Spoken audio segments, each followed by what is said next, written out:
Well, I became an atheist when I was young, in my teens, and married a woman who was agnostic. She became a follower of Jesus, which freaked me out, and I thought was going to lead to divorce. But when I saw positive changes in her and really exposed myself to the Christian message for the first time, I thought, you know what, this is worth my time and effort to investigate, to scrutinize, to see whether or not it withstands examination from a skeptic. And so I embarked on what turned out to be a 2-year investigation of Christianity and other faith systems as well.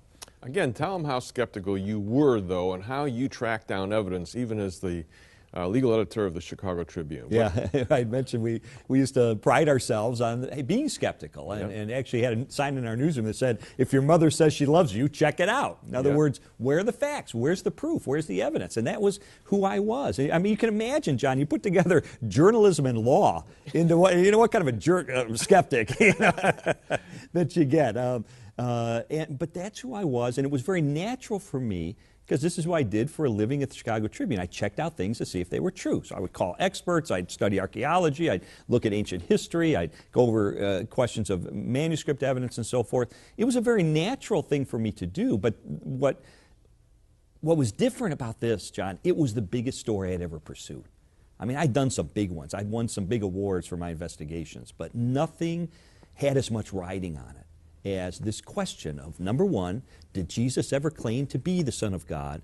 And if he did, number two, did he back it up? Did he prove it by returning from the dead? That was the nub, to me, of the issue. Yeah, and you set out actually not to prove that it was true, but to disprove it. Yeah, I mean, in a lot of ways, having lived such an ugly, immoral life, the last thing I wanted, frankly, was to be held accountable for it. The last thing I wanted is God looking over my shoulder.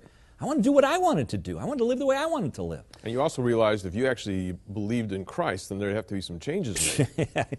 I realized that, well, my wife used to say, I have no hope. I have no hope for my husband. I mean, seriously, she told people after she became a Christian, she said, I have no hope. He's this hard-headed, hard-hearted legal editor of the Chicago Tribune. I have no hope that he's ever going to bend his knee to Jesus Christ.